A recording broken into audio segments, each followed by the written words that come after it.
Hello and a very warm welcome.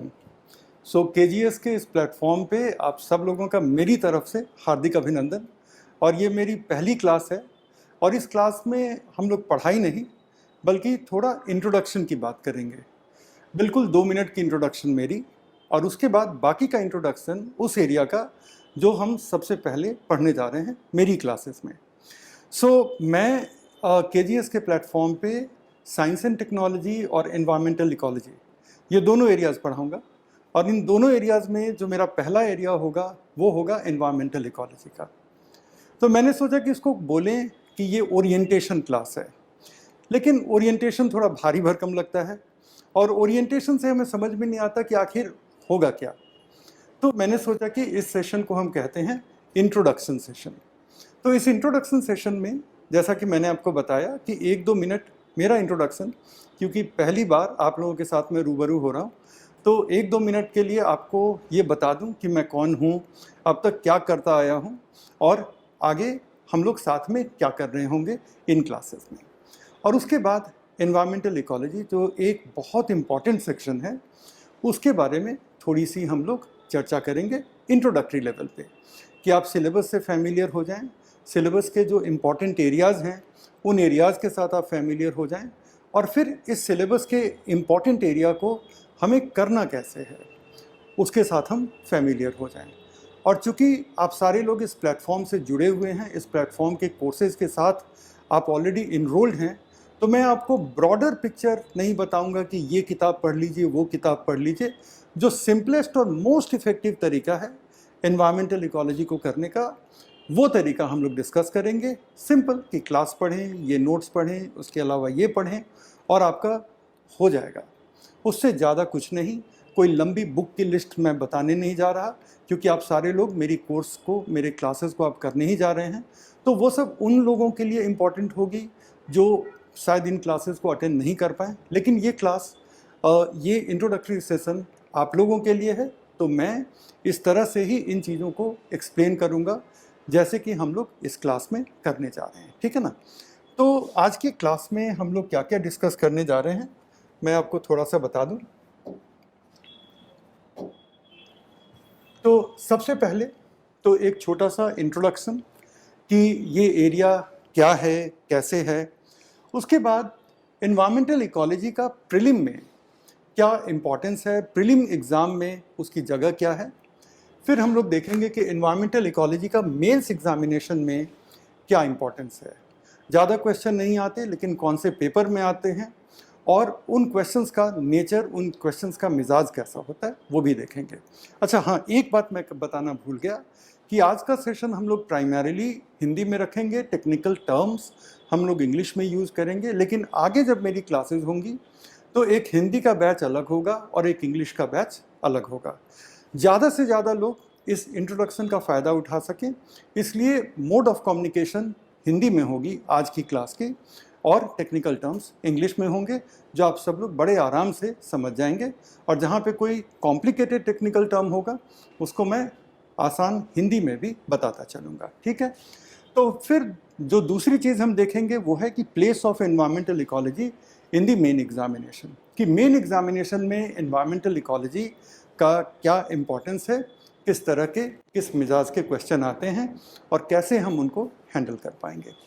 फिर देखेंगे major topics to study for the prelim, क्योंकि जब तक हम दायरे को डिफाइन नहीं करेंगे तब तक यूपीएससी जीएस में हर एक एरिया इतना बड़ा हो सकता है, उसका विस्तार इतना बड़ा हो सकता है कि वो आपके प्रिपरेशन का एक बहुत बड़ा हिस्सा एकमात्र एरिया ले लेगा, जो कि बिल्कुल वाइज नहीं है, जो कि बिल्कुल बैलेंस नहीं है, और अल्टीमेटली ये आपके प्रिपरेशन को डैमेज करेगा, ना कि स्ट्रॉन्ग बनाने के।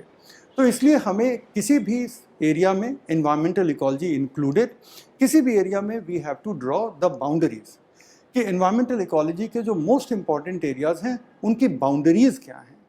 और बाउंड्रीज़ को डिफ़ाइन करने के बाद हमारे लिए भी आसान हो जाएगा कि हम कहाँ पे अपना ज़्यादा से ज़्यादा एफर्ट, अपना अटेंशन हम दे सकते हैं। फिर हम वही काम मेन एग्जामिनेशन के लिए करेंगे कि मेन एग्जामिनेशन के लिए मेजर टॉपिक्स क्या क्या हैं, और फिर हाउ टू प्रिपेयर। हम और आप एक साथ इन क्लासेस में इस एरिया को कैसे प्रिपेयर कर रहे होंगे ये देखेंगे। तो इस छोटे से सेशन में इतना परिचय काफ़ी होगा।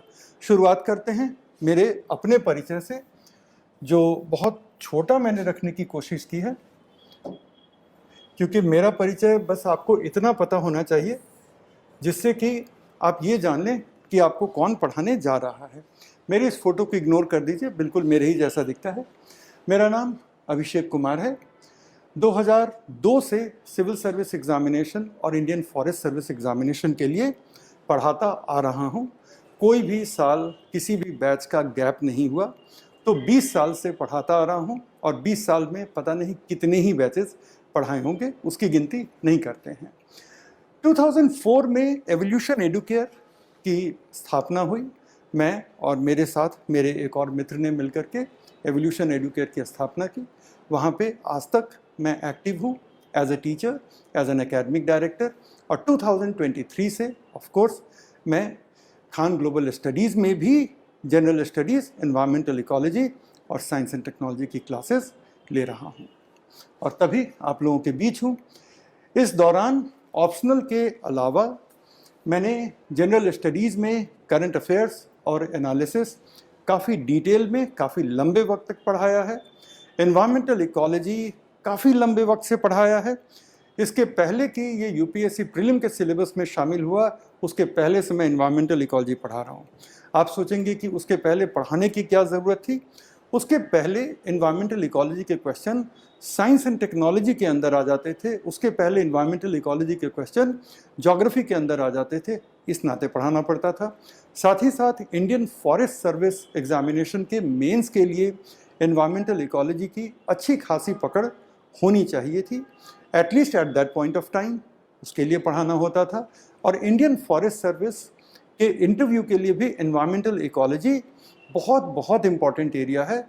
और पिछले 20 साल से मैं लगातार एनवायरमेंटल इकोलॉजी इन सारे वजहों से पढ़ाता आ रहा हूँ। और 2011 से एनवायरमेंटल इकोलॉजी सिविल सर्विस के जनरल स्टडीज़ प्रीलिम और मेंस दोनों का ही हिस्सा बन गया। तो एनवायरमेंटल इकोलॉजी पढ़ाने का एक और रीज़न जुड़ गया। लेकिन पढ़ाता आ रहा हूँ, जब से मैं सिविल सर्विस के लिए पढ़ा रहा हूँ तब से एनवायरमेंटल इकोलॉजी पढ़ा रहा हूँ। साथ ही साथ मेरे साथ खूब मेहनत करने वाले, खूब मन से पढ़ने वाले 2100 से ज़्यादा बच्चों ने तैयारी करते हुए सफलता अर्जित की है। जाहिर है कि तैयारी करने वाले बच्चों की संख्या इससे बहुत ज़्यादा रही होगी। किसी भी कॉम्पिटिटिव एग्जामिनेशन में अनफॉर्चुनेटली असफल कैंडिडेट्स की संख्या ज़्यादा होती है, लेकिन उनकी असफलताओं से भी आप बहुत कुछ सीखते हैं। अगर आप ये सोचते हैं कि जो असफल रहे वो सफल होने के योग्य नहीं थे, तो मैं अपने अनुभव से कह सकता हूँ कि ऐसा कतई नहीं था। ज़्यादातर असफल लोग किसी टेक्निकल वजह से, किसी स्ट्रैटेजिक वजह से रह गए, लेकिन मेहनत उन्होंने भी कम नहीं की थी। इंटेंशन उनका भी उतना ही प्योर था जितना कि सफल होने वाले कैंडिडेट्स का था। तो जब मैं अब क्लास लेता हूँ तो उन सारे लोगों के अनुभव, जो सफल हुए उनका अनुभव, जो असफल रहे उनकी गलतियों को भी एनालाइज करके उनके अनुभव से भी कुछ ड्रॉ करके मैं आपके साथ शेयर करता हूँ। तो खैर 2100 से थोड़े ज़्यादा बच्चों ने यूपीएससी सिविल सर्विस और यूपीएससी इंडियन फॉरेस्ट सर्विस में सफलता अर्जित की है। और ये मेरे लिए बहुत गर्व की बात है कि उसमें से 9 स्टूडेंट्स ने ऑल इंडिया रैंक 1 अर्जित किया और 100 से ज़्यादा स्टूडेंट्स ने ऑल इंडिया टॉप 10 लिस्ट में अपनी जगह बनाई। खैर ये तो हो गई मेरे पास्ट की बात। भविष्य ये है कि भविष्य में आप लोगों में से मुझे खूब सारे लोग सिलेक्ट होते नज़र आने चाहिए। उसके लिए मेरी तरफ से जो कुछ होगा I will be doing that, और आपकी तरफ से जो कुछ होगा आप डालेंगे। आप अपनी पढ़ाई में वो उस शिद्दत के साथ लगे होंगे, उसमें मुझे कोई डाउट नहीं है। और जब हम और आप इक्वल पैशन के साथ लग जाएंगे तो इट इज़ इम्पॉसिबल कि रिजल्ट ना निकल के आए। रिजल्ट तो निकल के आएगी और आप ही में से किसी का सिंगल डिजिट रैंक भी होगा, एंड हु नोज आप ही में से कोई टॉप भी करेगा। खैर ये है भविष्य। अब हम लोग आ जाते हैं एनवायरमेंटल इकोलॉजी पे, ठीक है।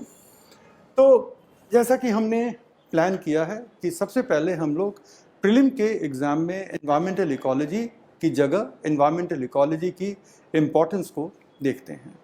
तो प्रीलिम एग्जामिनेशन में एनवायरमेंटल इकोलॉजी 2011 में जुड़ा। 2011 में जुड़ने का मेन रीज़न ये था कि उस वक्त सिविल सर्विस एग्जामिनेशन के साथ साथ इंडियन फॉरेस्ट सर्विस एग्जामिनेशन भी जुड़ गया।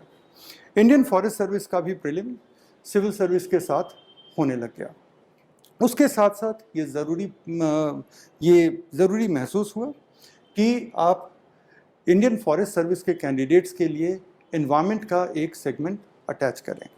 तो खैर आने वाले वर्षों में एनवायरमेंटल इकोलॉजी का पोर्शन जुड़ गया और 2014 से 2014 से एनवायरमेंटल इकोलॉजी का इम्पोर्टेंस बढ़ता चला गया है।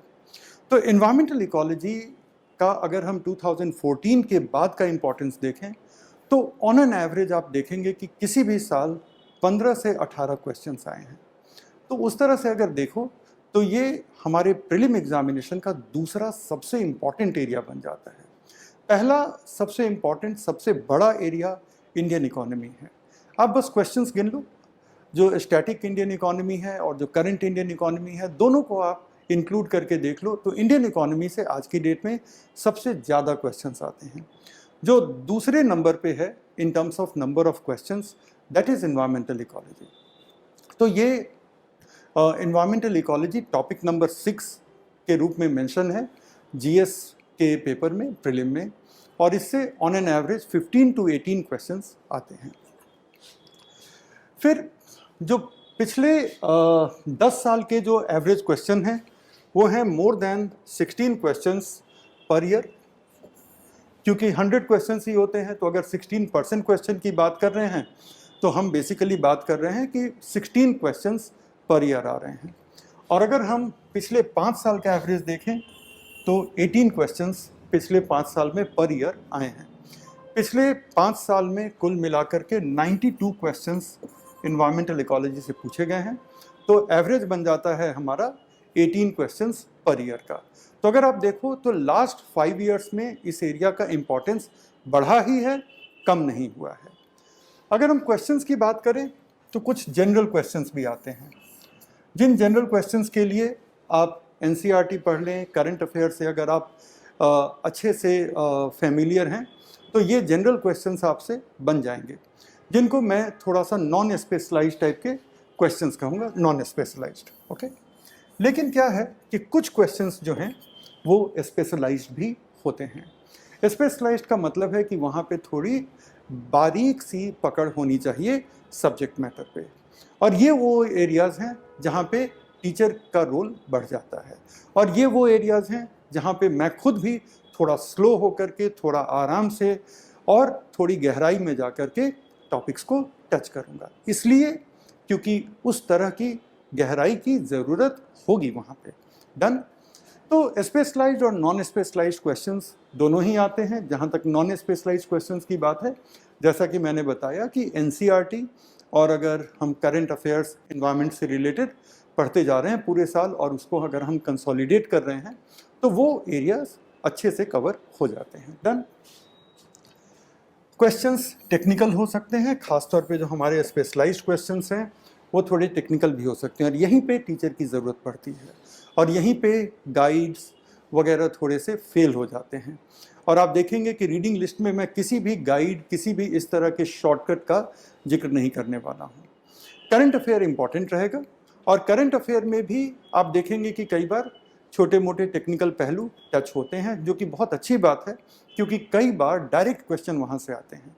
जब हम क्लासेस कर रहे होंगे तो हर क्लास के साथ हम लोग पीछे पूछे गए क्वेश्चंस को डिस्कस करेंगे, और वहाँ पे मुझे दिखाने का मौका मिलेगा कि देखो ये जो क्वेश्चन है ये काफ़ी टेक्निकल है। अगर किसी ने जनरल पढ़ाई की होगी तो उससे ये क्वेश्चन बनने वाला नहीं था। We will be coming to that level also. ठीक है। करंट बेस्ड क्वेश्चंस भी होते हैं, और करंट बेस्ड क्वेश्चंस कम से कम 50% तो होते ही हैं। तो इसका मतलब है कि मेरी क्लासेस के साथ साथ आप लोगों को डेली करंट अफेयर्स जो आपके पोर्टल पे अपलोड हो रहा है उसको डेली बेसिस पे, और ख़ास तौर पे एनवायरनमेंट और साइंस टेक के लिए डेली बेसिस पे आपको चीज़ों को स्कैन करते रहना होगा। और बेहतर ये होगा कि एक अलग से नोटबुक बना के वहाँ पे आप कंपाइल करते जाएं। That will be helping you to deal with the remaining 50% of this. और जब एक बार आप क्लास करके अपने फंडामेंटल्स को अच्छे से बिल्ड कर लेंगे तो एक और बहुत अच्छी बात होने जा रही है कि न्यूज़पेपर में या न्यूज़पेपर के डेली कंपाइलेशंस में आपको जितनी बातें मिलेंगी वो चीज़ अचानक से समझ में आ रही होगी। और अगर कोई चीज़ नहीं समझ में आए तो ऑब्वियसली मैं उस पर एक्स्ट्रा क्लासेस लेने के लिए हमेशा ही उत्सुक रहूँगा, राइट। आप पढ़ने के लिए उत्सुक रहिए, पढ़ाने के लिए मेरे मन में उत्सुकता की कोई कमी नहीं होगी। खूब मन से और खूब जम के हम लोग पढ़ाई करेंगे एक साथ, ओके। सिलेबस जो है, यूपीएससी सिलेबस को तो बस ऐसे ही थोड़ा सा दे देता है, कहता है इन्वायरमेंटल इकोलॉजी पढ़ लीजिएगा, बायोडाइवर्सिटी पढ़ लीजिएगा और क्लाइमेट चेंज पढ़ लीजिएगा। लेकिन इन्वायरमेंटल इकोलॉजी अपने आप में इतना बड़ा एक्सप्रेशन है, इतना बड़ा शब्द है कि इसमें सारे टॉपिक्स आ जाते हैं। तो कहने के लिए बस 3 टॉपिक है कि इन्वायरमेंटल इकोलॉजी, बायोडाइवर्सिटी और क्लाइमेट चेंज पढ़ लीजिए। लेकिन इन्वायरमेंटल इकोलॉजी में बहुत सारी चीज़ें आ जाती हैं। कई ऐसी चीज़ें भी आती हैं जो बेसिकली अगर आप देखें तो वो इन्वायरमेंट और इकोनॉमी के बॉर्डर लाइन पे होती है। जैसे इंटरनेशनल मैकेनिज्म होते हैं, जैसे इंटरनेशनल ट्रीटीज़ होती हैं, मतलब अंतर्राष्ट्रीय समझौते जो होते हैं।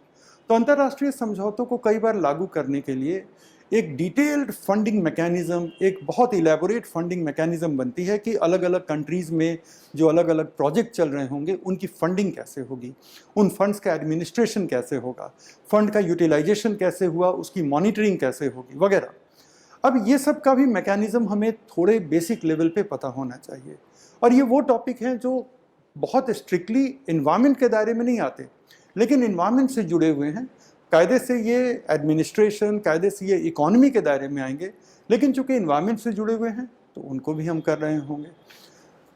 तो ये बात हो गई ओवरऑल कि इन्वायरमेंटल इकोलॉजी का प्रीलिम में क्या पोजीशन है। डिटेल में नहीं जा रहे, परिचय है, ये इंट्रोडक्शन है। डिटेल में जाने के लिए हमारे पास खूब सारी क्लासेस होंगी और खूब डिटेल में एक एक टॉपिक के सब टॉपिक में जाकर के हम लोग डिटेलिंग करेंगे। लेकिन डिटेलिंग हम ज्ञान बढ़ाने के लिए नहीं करेंगे, डिटेलिंग हम एग्ज़ाम की बहुत शानदार तैयारी के लिए करेंगे। वो तैयारी जो कम से कम समय में हमें ज़्यादा से ज़्यादा क्वेश्चंस को सॉल्व करने की क्षमता दे, तो वो वाली तैयारी करेंगे। और उस समय जितनी डिटेलिंग ज़रूरत होगी उससे 10% ज़्यादा ही डिटेलिंग करेंगे, उससे 1% कम डिटेलिंग हम नहीं कर रहे होंगे। चलिए तो आगे चलते हैं और देख लेते हैं कि मेंस में क्या पोजीशन है एनवायरमेंटल इकोलॉजी का। तो मेंस में एनवायरमेंटल इकोलॉजी अपनी जगह पाता है कहाँ पे? एनवायरमेंटल इकोलॉजी अपनी जगह पाता है पेपर 3 में। पेपर 3 में इंडियन इकोनॉमी भी है, पेपर 3 में साइंस एंड टेक्नोलॉजी भी है, पेपर 3 में एनवायरनमेंट भी है, पेपर 3 में डिजास्टर मैनेजमेंट भी है, और पेपर 3 का जो लास्ट पार्ट है वो है इंटरनल सिक्योरिटी। इतने एरियाज हैं पेपर 3 में। और पेपर 3 का जो सबसे बड़ा एरिया है वो है इकोनॉमी। पेपर 3 में लगभग 50% क्वेश्चंस इंडियन इकोनॉमी के होते हैं और बाकी के 50% के क्वेश्चंस इन एरियाज में बटे होते हैं, science and technology, environment, disaster management और इंटरनल सिक्योरिटी। एनवायरनमेंट से अगर आप क्वेश्चन देखोगे तो 2 क्वेश्चंस आते हैं या 3 क्वेश्चंस आते हैं, इससे ज़्यादा क्वेश्चंस नहीं आते, लेकिन क्वेश्चन होते हैं बहुत इंटरेस्टिंग। ठीक है, क्वेश्चंस को आपकी तरफ से अपेक्षा होती है कि आपको एनवायरनमेंट के कॉन्सेप्ट्स, जो कोर कॉन्सेप्ट हैं, वो अच्छे से पता हों। और कोर कॉन्सेप्ट के साथ ही बस चले गए तो फिर आप एनवायरनमेंट के पेपर में डिजास्टर मैनेजमेंट करते नजर आएंगे, क्योंकि क्वेश्चंस आपसे बनेंगे नहीं अगर आप सिर्फ कोर कॉन्सेप्ट्स लेकर गए हैं। कोर कॉन्सेप्ट्स के साथ साथ आपको करंट इश्यूज पे भी काफ़ी अच्छी पकड़ होनी चाहिए। मेंस के पहले जब मैं एनवायरनमेंट के बैचेस को दोबारा करूंगा तो उस समय करंट इश्यूज, इस साल के जितने करंट इश्यूज हैं उन सबको उस क्लासेस में शामिल करके और उनकी डिटेल्ड इन डेप्थ डिस्कशन होगी। ठीक है, तो करंट इश्यूज में मैं काफ़ी आप लोगों को हेल्प करूंगा। बाकी आपसे ये उम्मीद है कि आप भी करंट इश्यूज पढ़ते रहेंगे। सिर्फ एक तरफा अगर पढ़ाई होती है तो वो उतनी इफेक्टिव नहीं होती है जितनी इफेक्टिव दोनों तरफ से अगर आप पढ़ाई करेंगे, और वो पढ़ाई जितनी इफेक्टिव होगी, बिकॉज अल्टीमेटली एग्ज़ाम आपको देना है।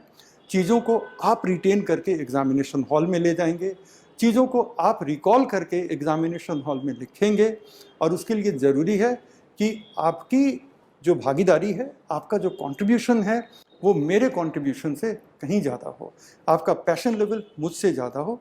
मैं ये कह रहा था कि करंट मैं कराऊंगा, इन डिटेल कराऊंगा, लेकिन आपसे ये एक्सपेक्टेशन है कि मेरी जब एनवायरनमेंट की क्लासेस ख़त्म हो जाएं, उसके बाद जो डेली करंट में एनवायरनमेंट का कवरेज आपको मिलता रहेगा, आप उसकी अलग डायरी बना करके, और थीमेटिकली क्लाइमेट चेंज के सारे करंट अलग, वाइल्ड लाइफ से रिलेटेड सारे करंट अलग, फॉरेस्ट से जुड़े सारे करंट अलग, ऐसे करके आप करंट को इकट्ठा करते जाएंगे, पढ़ते जाएंगे, और तब आप जब मेरी करंट वाली क्लास में बैठेंगे एनवायरनमेंट के करंट में, तो आपको कहीं ज़्यादा मजा आएगा, क्योंकि सारे टॉपिक पे एक बेसिक लेवल पे आपकी जानकारी बन चुकी होगी, और फिर हम लोग एक अलग लेवल पे चीज़ों को एनालाइज कर रहे होंगे, राइट। सो ये हो गई क्वेश्चन की बात कि आप good base of environmental concepts के साथ तो जाएंगे, लेकिन सिर्फ इसके साथ नहीं जाएंगे। अगर इसके साथ जाएंगे तो एग्ज़ाम में, एग्जामिनेशन हॉल में डिज़ास्टर मैनेजमेंट करना पड़ेगा, क्योंकि डिज़ास्टर तो हो जाएगा।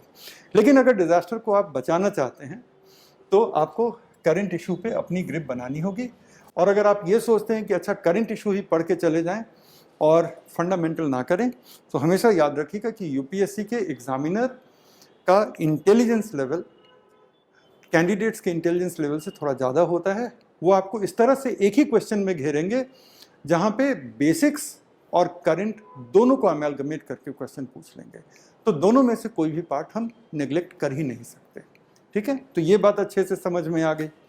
तो अब आ जाइए कि सिलेबस यहाँ पे भी बड़ा मिसलीड कर रहा है, कह रहा है कि बायोडाइवर्सिटी और कॉन्जर्वेशन पढ़ के आ जाइए, और फिर कहते हैं कि कॉन्जर्वेशन पढ़ लीजिए, एनवायरमेंटल पॉल्यूशन एंड डिग्रेडेशन पढ़ लीजिए, और एनवायरमेंटल इम्पैक्ट असेसमेंट पढ़ लीजिए।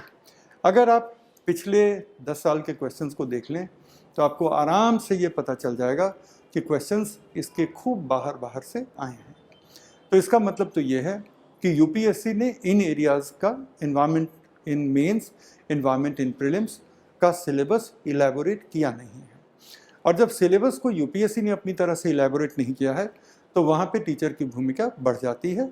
तो वहाँ पे एनवायरनमेंट के नॉलेज को लगा करके, और अब चूँकि ये एग्ज़ाम नए वाले पैटर्न पे प्रीलिम और मेंस काफ़ी हो चुके हैं, तो अब पिछले साल के क्वेश्चंस को एनालाइज करके भी we can get a very nice sense कि कौन कौन से टॉपिक इम्पॉर्टेंट हैं। तो अगले स्लाइड में अब हम ये देखने जा रहे हैं कि कौन कौन से टॉपिक इम्पॉर्टेंट हैं। अब पहली बात आप ये याद रखिएगा, जब हम प्रीलिम्स में इम्पॉर्टेंट टॉपिक्स की बात करें तो पहली बात याद रखिएगा कि अभी मैंने चर्चा की थी कि पिछले 5 साल में एनवायरमेंटल इकोलॉजी से प्रीलिम में 92 क्वेश्चंस आए हैं, तो एवरेज 18 से थोड़ा ऊपर ही है, ठीक है। आप यकीन करेंगे कि 92 में से 80 क्वेश्चंस बस 10 टॉपिक से आए हैं, 80 क्वेश्चंस। बाकी के 12 क्वेश्चन थोड़े रैंडम हैं। ये लीजिए, ये आप लोगों के सामने है, ठीक है। और सबसे पहले सबसे बड़े एरियाज को एक बार हम लोग मार्क कर लेते हैं, ठीक है। Basic concepts of ecology 11 questions, wild life conservation 15 questions, और अगर इसमें आप बायोडाइवर्सिटी को भी जोड़ लें तो आप देख लीजिए कि 15 + 7 22 questions biological diversity, wild species और उनके संरक्षण पे, उनके कंजर्वेशन पे पूछा जा चुका है। 22 क्वेश्चंस यहीं आ गए आपके। 11 क्वेश्चंस तो बेसिक्स पे है कि इकोलॉजिकल पॉल्यूशन, पॉपुलेशन क्या होता है, इकोलॉजिकल कम्युनिटी क्या होती है, इकोसिस्टम क्या होता है। एक बार तो इकोसिस्टम का डेफिनेशन पूछ लिया। मुझे लगता है कि 2014 का प्रीलिम्स था जब इकोसिस्टम के डेफिनेशन पे एक डायरेक्ट क्वेश्चन पूछ लिया गया था। वैसे अब नहीं लगता कि इस तरह के डायरेक्ट डेफिनेशन के क्वेश्चन आएंगे, लेकिन आपको एक एग्जांपल दे रहा हूँ कि इस तरह के भी फंडामेंटल क्वेश्चंस पूछे जाते हैं। इसी में आप बायोजियोकेमिकल साइकिल्स के क्वेश्चन ले लें, इकोलॉजिकल सक्सेशन के क्वेश्चन ले लें, अलग अलग इकोलॉजिकल रोल में ऑर्गेनिजम्स के रोल को ले लें कि प्राइमरी प्रोड्यूसर क्या होता है, सेकेंडरी प्रोड्यूसर क्या होता है, डिकम्पोजर क्या होता है, वगैरह वगैरह। ये सब कुछ फंडामेंटल्स ऑफ इकोलॉजी में आता है और फंडामेंटल्स ऑफ इकोलॉजी से 11 क्वेश्चन हैं। बायोडाइवर्सिटी अगर उसमें वाइल्ड लाइफ आप मिला दें तो ये सबसे बड़ा एरिया बन जाता है, 22 questions in the last 5 years. और एक और बहुत बड़ा एरिया है, वो एरिया है एनवायरमेंटल पॉल्यूशन, है ना, उससे भी 15 क्वेश्चंस है। तो अगर आप यहाँ पे टोटल कर लो तो आप देखते क्या हो कि 50% से ज़्यादा क्वेश्चंस पिछले 5 साल में इन 3 टॉपिक से आए हैं।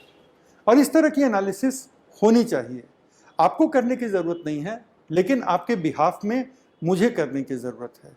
जैसा कि मैं पहले बात कर रहा था कि किसी भी एरिया के अगर बाउंड्रीज को आप ना डिफाइन करो तो हर एक एरिया में, जीएस के हर एक एरिया में ये पोटेंशियल है कि वो आपके प्रिपरेशन के कई महीनों को वो खा जाएगा और फिर भी उससे क्वेश्चंस उतने ही आने हैं। इसलिए आप लोगों को जुडिशियस होना पड़ेगा कि किस एरिया पे कितना समय देना है, और उसके लिए सबसे पहली शर्त यह है कि उसकी बाउंड्रीज डिफाइन हो जाएं। और बाउंड्रीज अपने मन से नहीं, मेरे इच्छा से नहीं कि मुझे ये एरिया पढ़ाने में बहुत मज़ा आता है तो इस एरिया की बाउंड्रीज थोड़ी सी लूज छोड़ दें, not like that.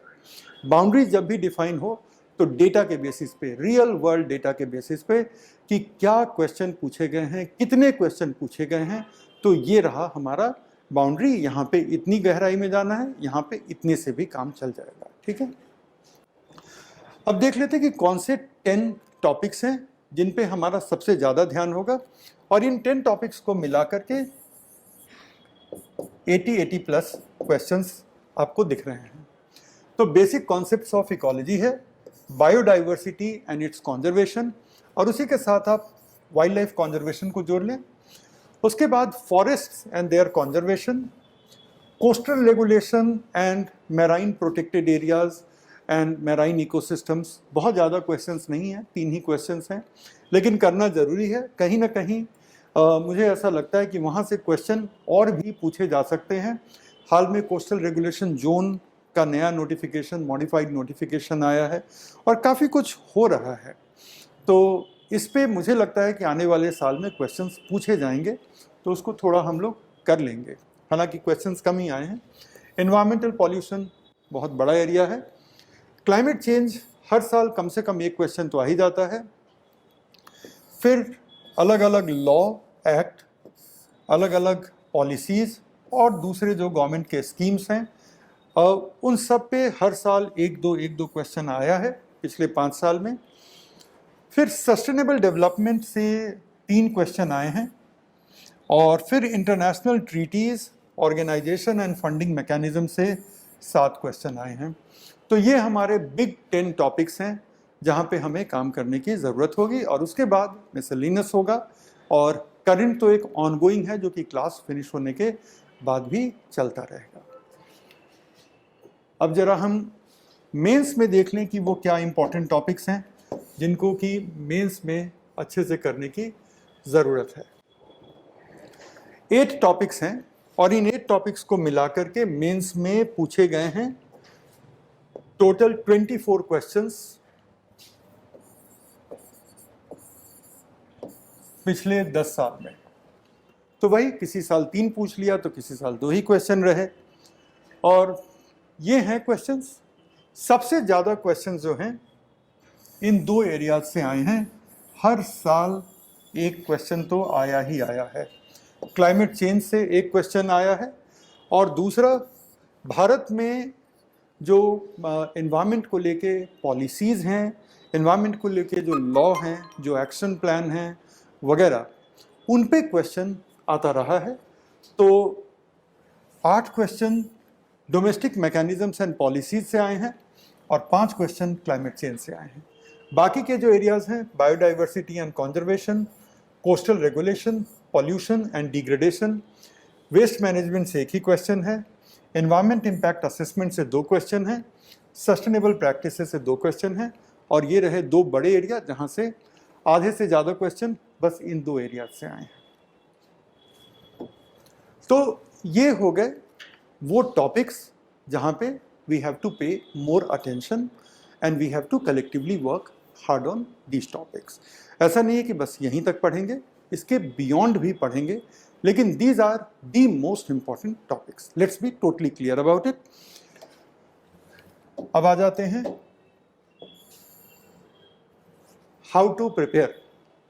How to prepare पे मेरे पास 2 स्लाइड्स बनाए हैं। एक स्टैंडर्ड वे कि अगर आप मेरी क्लास में नहीं पढ़ रहे होते, मेरी क्लासेस 11 से शुरू हो रही हैं इस बैच में, तो अगर मेरी क्लास नहीं अटेंड कर रहे होते तो ये सारे स्टेप्स हैं जिनको हम स्टैंडर्ड वे ऑफ प्रिपरेशन कहते हैं। सबसे पहले सिलेबस के थ्रू जाइए, और सिलेबस आप देख रहे हैं कि एकदम से 2 सेंटेंस में सिलेबस को निपटा दिया है और उससे आपको कोई इंसाइट मिलेगा नहीं। उसके बाद आप क्वेश्चन के नेचर को एनालाइज करेंगे पिछले साल के क्वेश्चंस को देख करके, और तब आप धीरे धीरे सिलेबस के टॉपिक्स को लिखना शुरू करेंगे कि अच्छा ये क्वेश्चंस हैं जहाँ से सिलेबस के टॉपिक अब मुझे समझ में आ रहे हैं। फिर आप एनवायरनमेंट रिलेटेड इश्यूज़ को न्यूज़पेपर से आप निकालेंगे और जो कि डे टू डे बेसिस पे आता है, और तब आप एक कॉन्सेप्चुअल नॉलेज बनाएंगे, कंसेप्चुअल नॉलेज बेस बनाएंगे। फिर एनवायरनमेंट की न्यूज़ पढ़ के उस नॉलेज बेस को और ऑगमेंट करेंगे। फिर स्टैटिक और डायनेमिक को इंटीग्रेट करेंगे। फिर आप क्वेश्चंस सॉल्व करेंगे, मल्टीपल चॉइस और मेंस के लिए जो प्रॉपर एक आंसर राइटिंग होती है वो करेंगे। और फिर प्रीलिम्स और मेंस के हिसाब से आप जो पोटेंशियल क्वेश्चन हैं उनका आप टेस्ट सीरीज करेंगे। इतनी लंबी प्रक्रिया, और उसके बाद भी एनवायरनमेंट में प्रीलिम में ज़्यादातर लोग इस तरह के ओपन एंडेड प्रोसेस से अनफॉर्चुनेटली 50% क्वेश्चन कॉन्फिडेंटली करके आ पाते हैं, वो भी जिन्होंने अपनी तरफ से बहुत अच्छी तैयारी की है। मैं किसी को भी अंडर एस्टिमेट नहीं कर रहा हूँ, लेकिन जब इस तरह की पूरी जिम्मेदारी एक स्टूडेंट को दे दी जाती है तो स्टूडेंट अपने माइंड से जो भी बेस्ट कर सकता है वो करता है, लेकिन वो अक्सर यूपीएससी के लिए बेस्ट नहीं रह पाता। और एक थोड़ा आसान वाला तरीका है the easy way. Easy way का सबसे पहला प्रिजम्पशन ये है कि आप सारे लोग मेरी सारी क्लासेस करेंगे, एक भी क्लास छोड़ेंगे नहीं। अगर लाइव के टाइम में आप at the same time live नहीं हो सकते तो अपने टाइम में क्लास की रिकॉर्डिंग ज़रूर देखें, लेकिन हर रोज़ जिस दिन क्लास हुई है उस दिन आप क्लास की रिकॉर्डिंग या क्लास को लाइव बैठ करके ज़रूर से देखेंगे। Attend all my classes, all यहाँ पे सबसे इम्पॉर्टेंट है। दूसरा है, आप क्लास में सिर्फ और सिर्फ बैठेंगे नहीं, मेरे लेक्चर्स को देखेंगे नहीं, आप ऐसे फर्ज करेंगे कि आप क्लास में बैठे हुए हैं, मेरे सामने की कुर्सियों पे आप बैठे हुए हैं। That has to be the mindset. और जब आप क्लास में बैठते हैं तो क्या करते हैं, जब भी आपके टीचर पढ़ा रहे होते हैं तो आप चीज़ों को उसी समय टीचर के साथ साथ समझने की कोशिश करते हैं। क्या सिर्फ समझने की कोशिश करते हैं, कुछ लिखते नहीं हैं? बिल्कुल नहीं, आप लिखते भी हैं और खूब लिखते हैं। कोशिश होती है कि टीचर के बोले हुए हर एक इम्पॉर्टेंट वर्ड, हर एक इम्पॉर्टेंट टर्म, हर एक इम्पॉर्टेंट कॉन्सेप्ट हमारी नोटबुक में चले जाए। और ये बहुत ज़रूरी है, क्योंकि आप टीचर को वर्बैटिम कॉपी नहीं कर रहे हैं, आप टीचर की बोली हुई चीज़ों को, उनकी बताए हुए कॉन्सेप्ट्स को आप अपने मेंटल लेवल पे प्रोसेस कर रहे हैं, और प्रोसेस करके and then you are writing it down in your notebook, and this is very very important. ये जो नोट्स हैं ना, ये सबसे प्राइसलेस नोट्स है। तो हर एक क्लास में बैठ करके जो सबसे पहली चीज़ आपको करनी है कि हर कुछ नोट करना है। कुछ चीज़ें छूटेंगी, डोंट वरी, छूटने दो, रिकॉर्डिंग है ना, रिकॉर्डिंग में देखना। ये एक बहुत बड़ा फ़ायदा है ऑनलाइन मीडियम का कि अगर कुछ छूट भी जाता है तो आप रिकॉर्डिंग में उसको देख सकते हो, लेकिन वो देखने की जिम्मेदारी आपकी होगी और अपने क्लास नोट्स को पूरा करने की जिम्मेदारी आपकी होगी। और यही वो क्लास नोट्स है जो आपको उन लोगों से डिफ्रेंशिएट करेगा जो कोचिंग करके भी एग्ज़ाम में अच्छा परफॉर्म नहीं कर पाते। तो आपको क्लास नोट्स हर एक मिनट, हर एक 5 मिनट में जो भी कॉन्सेप्ट बताया गया है उसकी क्लास नोट्स तो बनानी ही बनानी है। It is non negotiable. Even if आपको वीडियो दोबारा देखना पड़े तो देख लेना। सिविल सर्विस में जब सेलेक्ट हो जाओगे तब आपको समझ में आएगा कि आपके हाथ के बनाए हुए नोट्स कितने प्राइसलेस थे।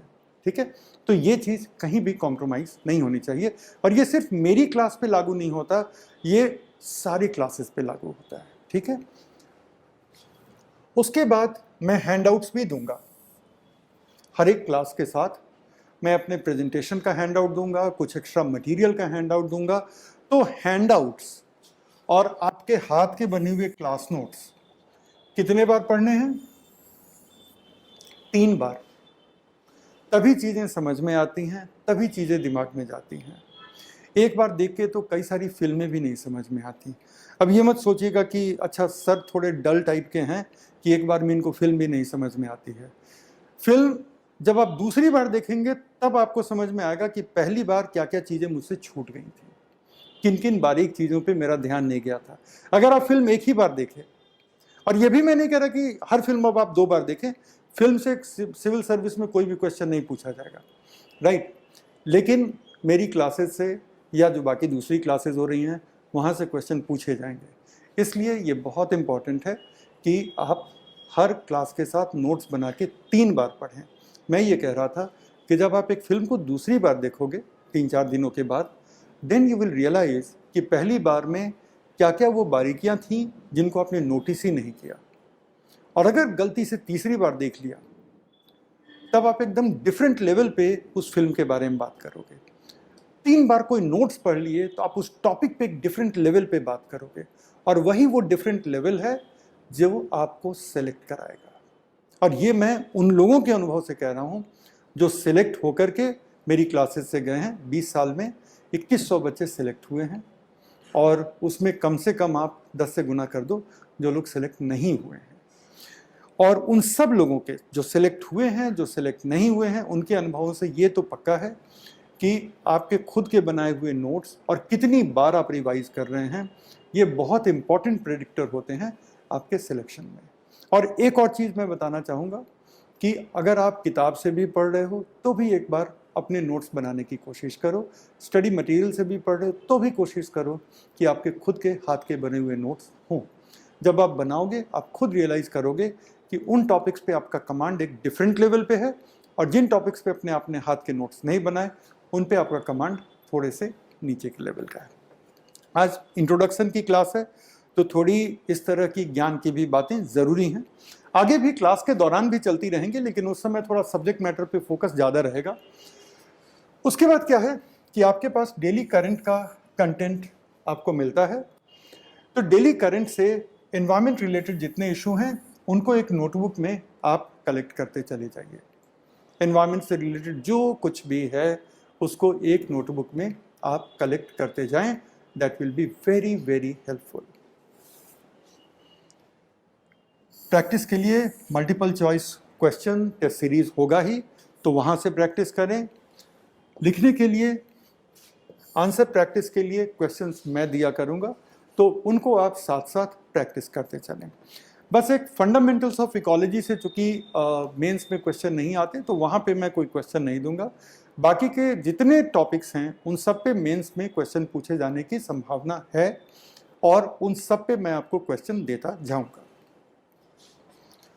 और ये सबको एवरीथिंग मल्टीप्लाइड बाई 2 बार और रिवाइज कीजिएगा एग्ज़ाम में जाने के पहले। तैयारी के दौरान 3 बार, एग्ज़ाम में जाने के पहले 2 और बार। आप ये सोच रहे होंगे कि 5 बार कौन रिवाइज करता है। अगर ये सोच रहे हैं तो इसका उत्तर बता देता हूँ, वो रिवाइज करता है जिसका सिलेक्शन होता है। ये अब सुनने में बहुत अच्छा लगे, सुनने में बहुत चुनौतीपूर्ण लगे, आप कर लोगे। एक बार जब डिसाइड कर लोगे ना, इन 2 कानों के बीच में जो ब्रेन है, तो उस ब्रेन में आप जब डिसाइड कर लोगे कि करना है तो 3 बार तैयारी के दौरान भी रिवीजन करोगे और 2 बार आप एग्ज़ाम के पहले भी रिवीजन करोगे। और जब करोगे तो आपके प्रिपरेशन का लेवल वो होगा जो एक साथ 1000 लोगों को पीछे छोड़ के आपकी जगह बनाएगा। और ये होता है सिविल सर्विस में गेम में बने रहने का बेसिक फंडामेंटल फॉर्मूला। आगे बात करूंगा कि सिविल सर्विस में जो लोग सेलेक्ट होते हैं उनकी प्लानिंग कैसे होती है।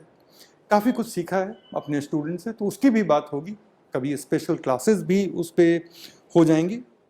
लेकिन इतना तो क्रक्स, इतना तो बेसिक आज ही आप समझ लो। बस क्या पढ़ना है, ठीक है, तैयारी कैसे की जाए, तो उसमें यह है कि क्या पढ़ना है।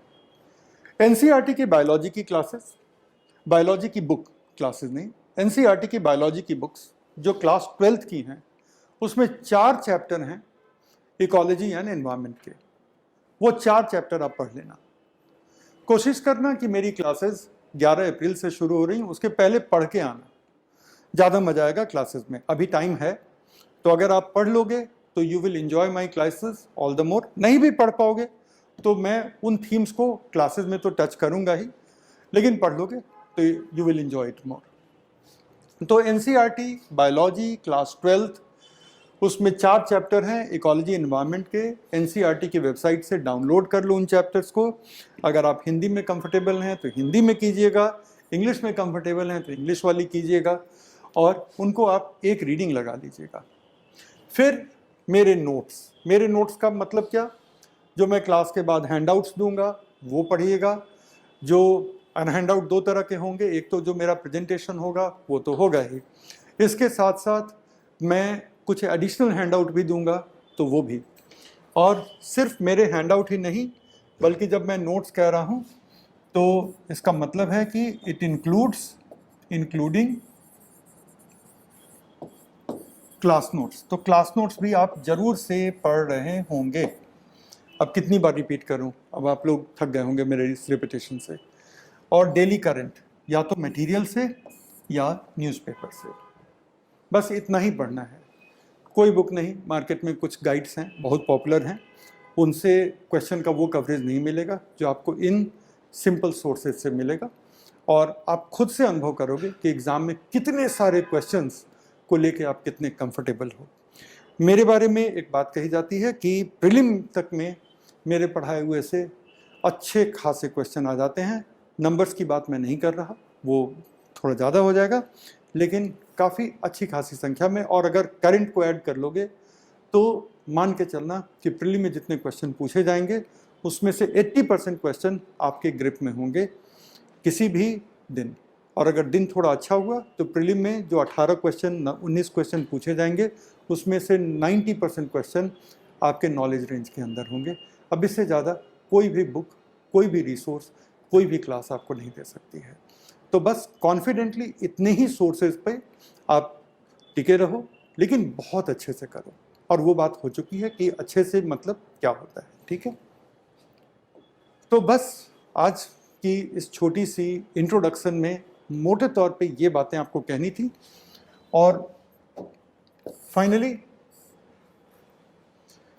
11 अप्रैल जो कि है ट्यूसडे से मेरी प्रॉपर क्लासेस शुरू हो जाएंगी। पहली क्लास में इंट्रोडक्शन टू इकोलॉजी, अब तो सिलेबस की चर्चा हो ही गई है और सिलेबस की चर्चा के साथ साथ इम्पॉर्टेंट एरियाज़ की भी चर्चा हो गई है। तो उस दिन हम लोग थोड़े इंट्रोडक्टरी कॉन्सेप्ट, थोड़े क्वेश्चंस को देखेंगे कि किस तरह के क्वेश्चंस पूछे गए हैं। क्वेश्चन की थोड़ी एनालिसिस भी कर लेंगे हम लोग कि क्वेश्चन में किस तरह से एग्जामिनर आपको फंसाने की कोशिश करता है। क्वेश्चन की फैमिलियरिटी से शुरू में ही आपको एक क्लैरिटी हो जाएगी कि अच्छा चीज़ों को किस लेवल पे पढ़ना है, तो वो करेंगे। और साथ ही साथ हम लोग अपनी पढ़ाई को भी शुरू कर देंगे, ठीक है। इंग्लिश की क्लासेस अलग होंगी। इंग्लिश की क्लासेस में भी कुछ एक्सप्लेनेटरी चीज़ें हिंदी में ही रहेंगी, और हिंदी की क्लास प्रॉपर हिंदी में रहेगी जहाँ पे सिर्फ टर्म्स इंग्लिश में आएंगे। क्लासेस लाइव ऑनलाइन रहेंगी। क्या क्या लेकर आना है, खूब सारे A4 वाइट शीट। यूपीएससी आपको मेंस में वाइट शीट देगा, रूल्ड शीट नहीं देगा, इसलिए अभी से आपको वाइट शीट पे लिखने की आदत डालनी है। इसलिए तैयारी में आप सिर्फ और सिर्फ वाइट शीट यूज़ करेंगे। ब्लू या ब्लैक पेन लेकर आएंगे, स्केच पेन का एक सेट लेकर आएंगे। क्लास में कुछ अच्छे अच्छे डायग्राम बनाएंगे, तो वो डायग्राम आप लोग अपने हाथ से जब अपने नोटबुक में बनाएंगे तो थोड़ा स्केच पेन वगैरह से नोट्स की खूबसूरती बनी रहेगी और आपको पढ़ने में ज़्यादा मज़ा आएगा, और कई चीज़ें कलर की वजह से क्लियर भी हो जाएंगी।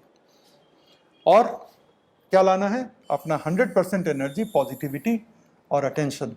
100% अटेंशन चाहिए आपका, 100% पॉजिटिविटी और 100% एनर्जी चाहिए। और फिर देखिए कि हम लोग साथ बैठ करके कितने ज़बरदस्त तरीके से एनवायरमेंटल इकोलॉजी को करेंगे। हम लोग आपकी क्लासेस के लिए अलग से रेगुलर इंटरवल पे डाउट्स की हुई क्लासेस रख लेंगे, क्योंकि देखो होता क्या है कि जब एक बड़ी संख्या में, और इस प्लेटफॉर्म पे बड़ी नहीं बल्कि बहुत बड़ी संख्या में स्टूडेंट्स जुड़े हुए हैं, तो जब एक बड़ी संख्या में स्टूडेंट्स होते हैं और अगर सारे स्टूडेंट पूरी क्लास के दौरान कुछ ना कुछ पूछते रहें, तो होता क्या है कि ठीक है वो प्रश्न ज़रूरी हो सकते हैं, लेकिन टीचर आगे बढ़ ही नहीं पाएगा अपने कॉन्सेप्ट्स के साथ। इसलिए ये ज़रूरी है कि जैसे हम लोग आमने सामने की क्लास में, फेस टू फेस की क्लास में क्या होता है कि जब टीचर पढ़ा रहे होते हैं तो आप सिर्फ उन्हीं डाउट्स को पूछते हैं जिनको क्लियर किए बगैर आगे बढ़ना एकदम नामुमकिन है। तो यहाँ भी उसी तरह के डाउट्स हम लोग हर 15 मिनट पे 1-2 मिनट अलग से निकाल के ऐसे डाउट्स को ही डिस्कस करेंगे जिनको समझे बगैर आप आगे नहीं बढ़ सकते। अदरवाइज हम लोग बाकी डाउट्स के लिए आप चैट में लिख दीजिए, टीम उनको देन एंड देयर अटेंड कर लेगी। उसके अलावा बहुत सारे ऐसे डाउट होंगे जो आप मेरे नोट्स पढ़ के आपको अपने आप क्लियर हो जाएगा, और फिर भी कुछ डाउट्स रहेंगे, उसके लिए अलग से हमें डाउट की सेशन करनी होगी। मैं सहर्ष उन सेशंस को करूँगा, क्योंकि वो भी आपकी तैयारी का एक इम्पॉर्टेंट हिस्सा होगा। तो बस आज के इस इंट्रोडक्टरी सेशन में मुझे लगता है कि मेरे साथ और इस विषय के साथ एक आपका इंट्रोडक्शन हो गया है। इससे ज़्यादा अगर कुछ होगा तो फिर वो इंट्रोडक्शन के दायरे से ऊपर चला जाएगा। तो आज हम लोग इंट्रोड्यूस हो गए हैं, और अब इस इंट्रोडक्शन के प्लेटफॉर्म पे अब हम डे टू डे लेवल पे 11 तारीख से अपनी क्लासेस को शुरू करेंगे, और फिर इस सब्जेक्ट को उस गहराई पे, उस लेवल पे समझने की कोशिश करेंगे जिस लेवल पे सिविल सर्विस हमसे डिमांड करता है। तो बस इतना ही। Goodbye and good luck. मुझे लगता है कि ये सुन करके, ये समझ करके थोड़ा कॉन्फिडेंस इस एरिया को लेकर आ गया होगा, और जब आप करेंगे तो ये कॉन्फिडेंस हर क्लास के साथ बढ़ता ही जाएगा। बस, तो ऑल द बेस्ट, और फिर अब 11 तारीख को आप लोगों से रूबरू होंगे। Good bye.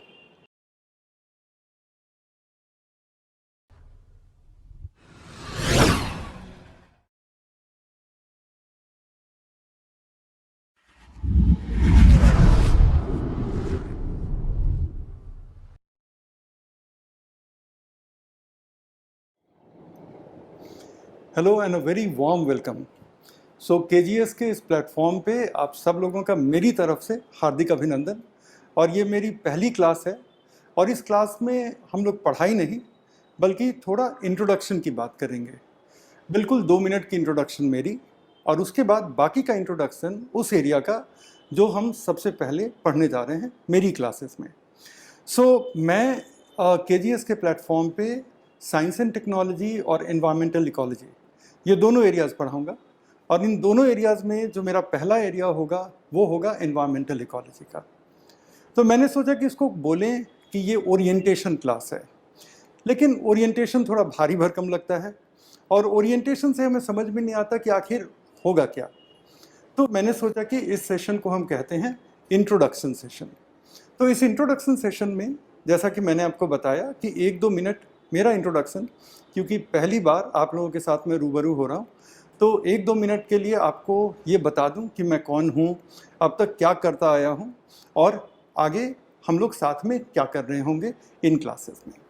और उसके बाद एनवायरमेंटल इकोलॉजी जो एक बहुत इम्पॉर्टेंट सेक्शन है, उसके बारे में थोड़ी सी हम लोग चर्चा करेंगे इंट्रोडक्टरी लेवल पे, कि आप सिलेबस से फैमिलियर हो जाएं, सिलेबस के जो इम्पॉर्टेंट एरियाज़ हैं उन एरियाज़ के साथ आप फैमिलियर हो जाएं, और फिर इस सिलेबस के इम्पॉर्टेंट एरिया को हमें करना कैसे है उसके साथ हम फैमिलियर हो जाएं। और चूँकि आप सारे लोग इस प्लेटफॉर्म से जुड़े हुए हैं, इस प्लेटफॉर्म के कोर्सेज़ के साथ आप ऑलरेडी इनरोल्ड हैं, तो मैं आपको ब्रॉडर पिक्चर नहीं बताऊंगा कि ये किताब पढ़ लीजिए, वो किताब पढ़ लीजिए। जो सिंपलेस्ट और मोस्ट इफ़ेक्टिव तरीका है एनवायरमेंटल इकोलॉजी को करने का, वो तरीका हम लोग डिस्कस करेंगे। सिंपल कि क्लास पढ़ें, ये नोट्स पढ़ें, उसके अलावा ये पढ़ें, और आपका हो जाएगा। उससे ज़्यादा कुछ नहीं। कोई लंबी बुक की लिस्ट मैं बताने नहीं जा रहा, क्योंकि आप सारे लोग मेरी कोर्स को, मेरे क्लासेस को आप करने ही जा रहे हैं, तो वो सब उन लोगों के लिए इम्पॉर्टेंट होगी जो शायद इन क्लासेस को अटेंड नहीं कर पाएँ। लेकिन ये क्लास, ये इंट्रोडक्टरी सेशन आप लोगों के लिए है, तो मैं इस तरह से ही इन चीज़ों को एक्सप्लेन करूँगा जैसे कि हम लोग इस क्लास में करने जा रहे हैं, ठीक है ना। तो आज की क्लास में हम लोग क्या क्या डिस्कस करने जा रहे हैं, मैं आपको थोड़ा सा बता दूं। तो सबसे पहले तो एक छोटा सा इंट्रोडक्शन कि ये एरिया क्या है, कैसे है। उसके बाद एनवायरमेंटल इकोलॉजी का प्रीलिम में क्या इम्पोर्टेंस है, प्रीलिम एग्ज़ाम में उसकी जगह क्या है। फिर हम लोग देखेंगे कि एनवायरमेंटल इकोलॉजी का मेंस एग्जामिनेशन में क्या इम्पोर्टेंस है। ज़्यादा क्वेश्चन नहीं आते, लेकिन कौन से पेपर में आते हैं और उन क्वेश्चंस का नेचर, उन क्वेश्चंस का मिजाज कैसा होता है, वो भी देखेंगे। अच्छा हाँ, एक बात मैं बताना भूल गया कि आज का सेशन हम लोग प्राइमरीली हिंदी में रखेंगे। टेक्निकल टर्म्स हम लोग इंग्लिश में यूज़ करेंगे, लेकिन आगे जब मेरी क्लासेस होंगी तो एक हिंदी का बैच अलग होगा और एक इंग्लिश का बैच अलग होगा। ज़्यादा से ज़्यादा लोग इस इंट्रोडक्शन का फ़ायदा उठा सकें, इसलिए मोड ऑफ कम्युनिकेशन हिंदी में होगी आज की क्लास की, और टेक्निकल टर्म्स इंग्लिश में होंगे, जो आप